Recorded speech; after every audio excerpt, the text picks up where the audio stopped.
Hello, I'm Giancarlo Gamarra, Ambassador of Peru to the United Kingdom.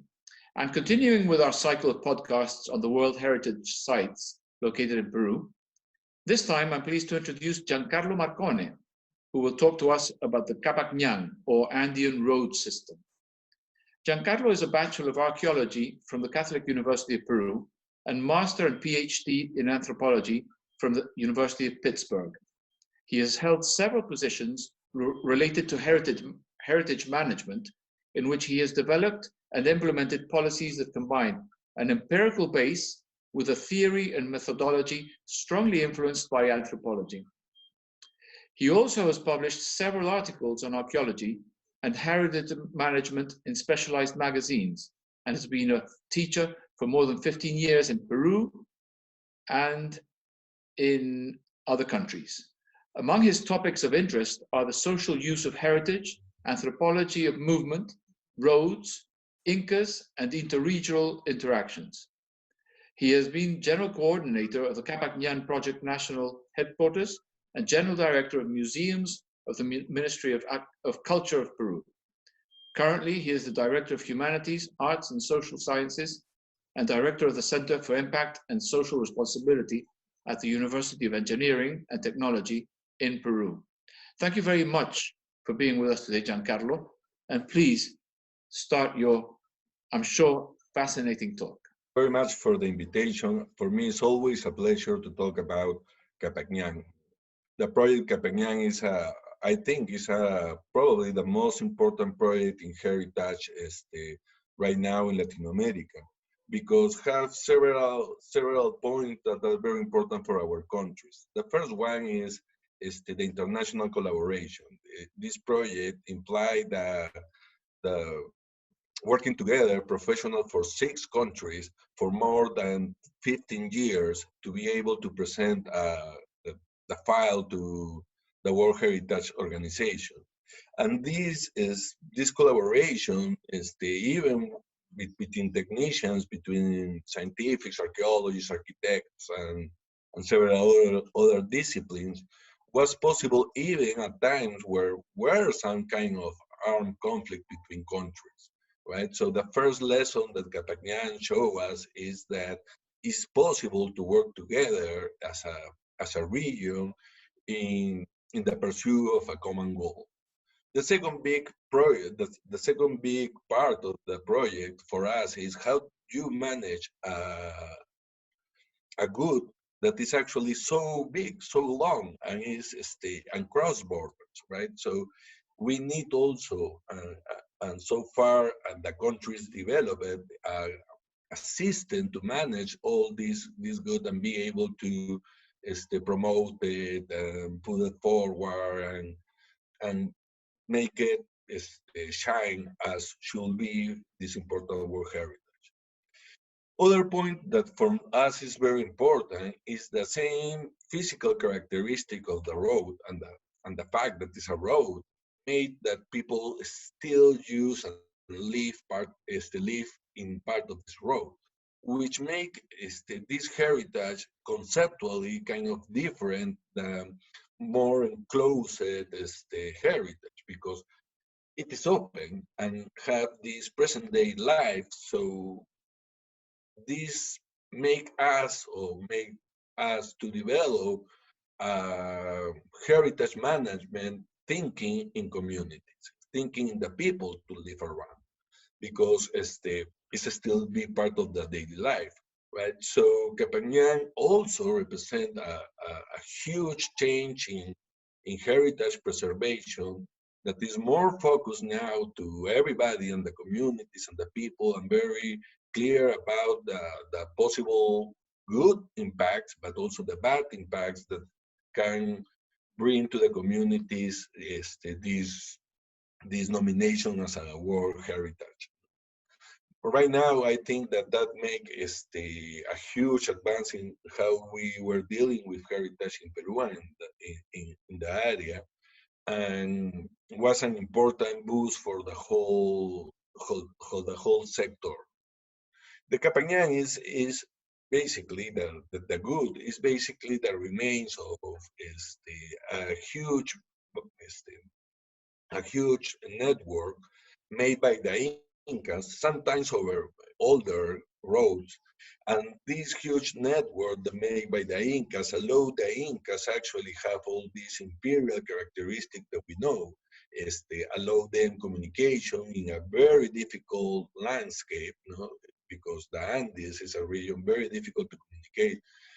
And make the Inca able to manage the administration, the taxation, but also make this very diverse territory, right? Geographically and cultural diverse territory be integrated in a political project for first time.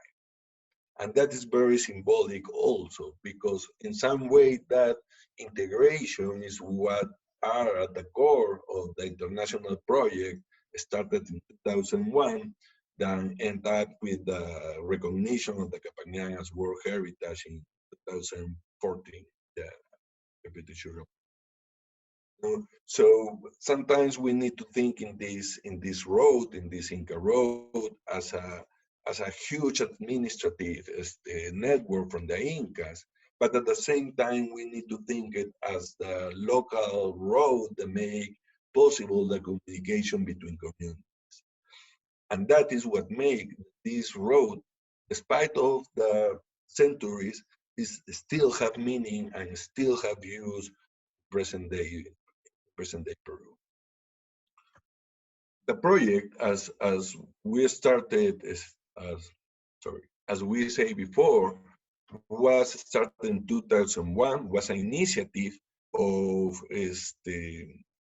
of the Peruvian government. They invite the other countries, Argentina, Chile, Bolivia, Ecuador, and Colombia, to join in this project. The project as you can imagine, this huge need a very a huge investment in recognize all the segment of Inca Road that are still preserved, to recognize and to record all the local manifestations, the cultural local manifestations around the road, and design plans to conservation of these segments of Inca Road that are still present. And that is a difficult task because, as I say before, the Inca Road shows some geographical diversity and cultural diversity, but also this diversity is in the construction of the road. In areas as the desert in the Peruvian coast, the road is nothing more like a path, a signed path that ran almost in a straight line. But in the Andes, this road can be built with stones, can be very wide.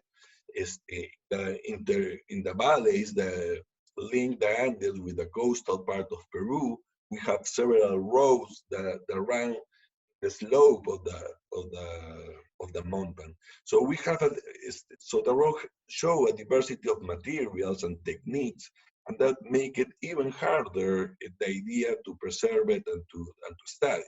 So the first step was to really make a detailed recording of the different types of road, then recording the different types of the different stage of preservation of the Inca Road, and make a huge file that we present. Somebody told me that if you printed the file and put the paper over paper, the file will have almost like 1.5 or 2 meters of height, because we need to put maps, we need to put evidence of the recording of the immaterial heritage, the communities, the risk, because also is in the space, in the landscape. So sometimes getting risk with, for example, urban developments or other kinds of economic investments. So it's an passionate work, but it's also kind of difficult, not difficult, but in some way is exposed to all the dynamics that we have in Peru up to date. you very much. I was just wondering if you were to recommend to a British citizen who travels to Peru, what stretch of the road would you recommend that person to go to? Oh, that is quite difficult. I have several favorites, but of course, always is a good idea. Started with the Inca Trail near Cusco because it's I don't know, the best developed for tourists and you have more support areas, right? If you are some way kind of a more trekking or advanced travel, there is some areas that are less visit, but I think that are beautiful. I especially like, for example, the Puno area when you have this Inca Road that is a little bit up, right? It's more Altitude. like a plateau, and yeah, with altitude. But you have this vision of the lake, and I like very much that part, that the area around Puno and there is tourist facilities around this area, so it's feasible to visit. Other other part that I think is very enjoyable is the part in the department of Ancash that goes close to the Conchucos area. The rounds from Huánuco Pampa, which is in the highlands of Huánuco, more or less the central part of Peru, to the highlands of La Libertad. This is also close to an area that have service that is Huaraz, and this road is a good example of the main road, the Andean main road, and is very wide and is constructed and have a lot of sites around. And if you have really climbing skills, there is a part of the road that goes here in Lima, a little bit up toward the mountains and go very close to a glacier called that we know as Pariacaca. Pariacaca mountain, Pariacaca glacier was a very important apu, which means sanctuary, shrine for the Andean people. So at some moment you have this road coming from the coast to the highland, and the road gets really, really, really very close to the permanent snow of the mountain. And there is a couple of lagoons there. It's really beautiful and impacting and have this mysticism of the shrine. But yes, of course, in that part you need to have a little bit more of expertise. Yeah, physical conditions. It's less developed as a tour. But we actually have piece of these Inca roads all over. Even in Lima City, we have parts of not the main Inca roads, but roads from that era. And for example, in the university that I study, we have the Católica, we have this piece of the road. So it's also possible to be evident of this road, basically all part of Peru, right? One of the missions that the project Qhapaq Ñan have, still is having and doing a great job, is exactly to prepare these segments of the road to the visitor, make that these visitors benefit local communities, and put on the spot part of the road that are not so well known. And that is the challenge, that is the mission that still have the project up to date.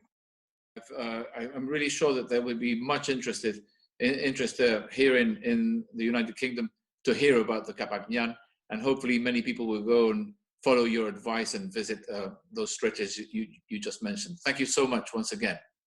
No, thank you for the invitation and the opportunity to talk about the Qhapaq Ñan. I love it. Thank you very much.